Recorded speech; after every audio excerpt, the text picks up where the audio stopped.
Hello guys! So, bukas pa tayo today. And not feeling well pa. Ayun, and we're going to somewhere else. Let's see where. Strawberry Farm. I'm with Bella Pai and together with my husband and stepson. So, ayun. Samahan nyo kami guys.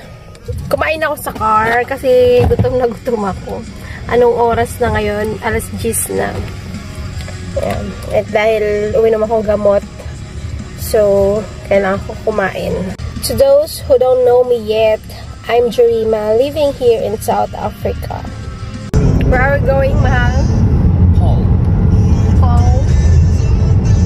Paul. Paul. But spell Parl. Paarl. Paarl.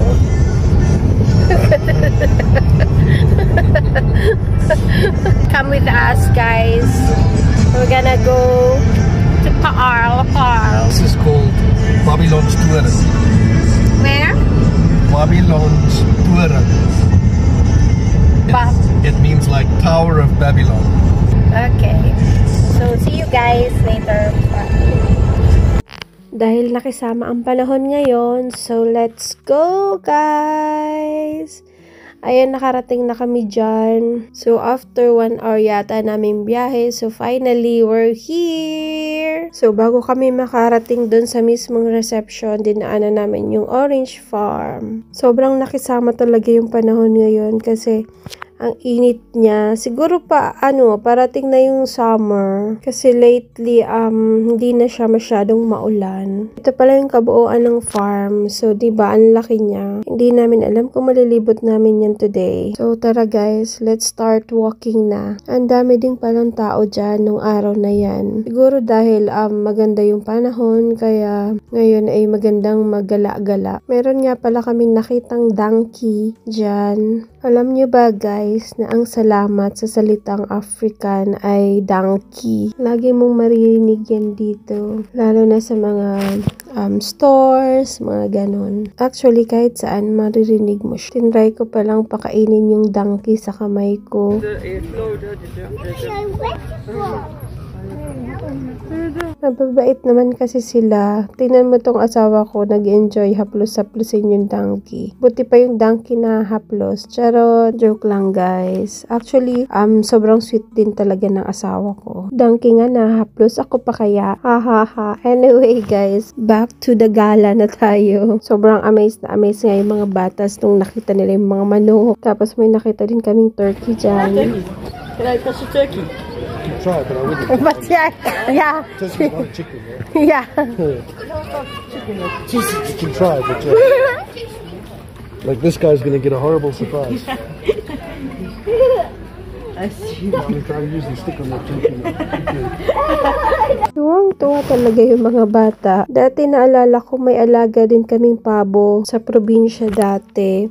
Yung kapag hinahabol mo, hahabulin ka din niya pabalik. Bata pa ako nun nung nagkaroon kami ng ganong alaga. Meron din kami dating itik, yung araw-araw itlog ulam mo. Iiba-ibahin mo lang yung luto ng itlog para hindi nakakasawa. Kaya ang sarap talaga magkaroon ng mini farm. Yung dun mo nakukunin yung pang araw-araw mong kakainin. Anyway guys, ito pala yung itsura nung entrance dun sa loob ng farm nila. Nakakita na naman nga ako ng bayabas dito. Kaya syempre, maghahanap tayo ulit ng bunga.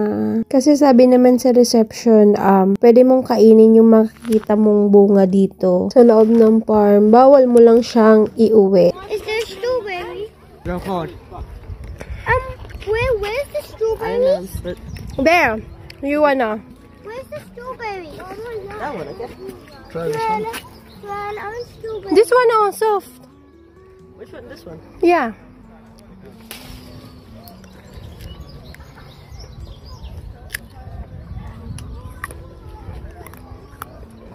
Nice, huh? At tinry nga nila din yung bayabas. They have also vegetable here.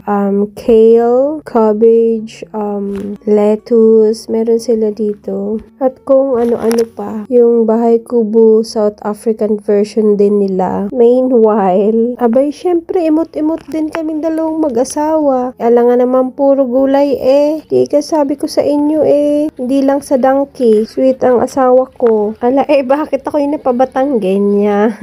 Anyway, nakakita nga kami dyan na hindi namin alam na pwede palang mabuhay to dito sa South Africa. Akala namin sa Japan lang kami makakakita ng ganito. Hindi mo na pala kailangan pumunta ng Japan para lang makakita ng cherry blossom. Dahil meron na palang ganito dito. I wonder saan kaya sila nakabili ng ganito kasi gusto namin yan sa garden. Para naman kunwari Japan. Charot! May paganito din sila dito sa farm. Yung parang enchanted forest. Ang ganda siguro ditong mag-photoshoot.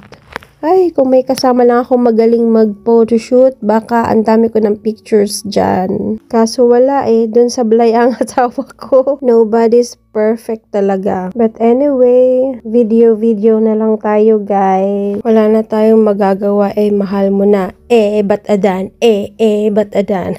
Ay nako guys, nakakabaliw pala tong nagsasalitang mag-isa. Anyway guys, yan na pala yung mag-amang. Ang hilig sa mga bato-bato. Actually, only you one ang mahilig sa mga any kinds of stone. Geologist yata ang gusto nito paglaki. Natatawa nga ako dyan kasi every time na pumunta kami kung saan, lagi siyang may baong bato pag uwi sa bahay. Kumain na pala muna kami dyan kasi we are so hungry. Sabi dun sa reception, you can eat all the fruits that you see inside the farm. But we didn't see any other fruits aside from guava. Kaya ayan, nagutom ang mga person. Akala pa naman namin mabubusog kami sa mga prutas sa loob. Hindi pa pala siguro season niya ngayon o nalipasan na. Dahil mahaba na ang video natin today, abangan nyo ang part 2.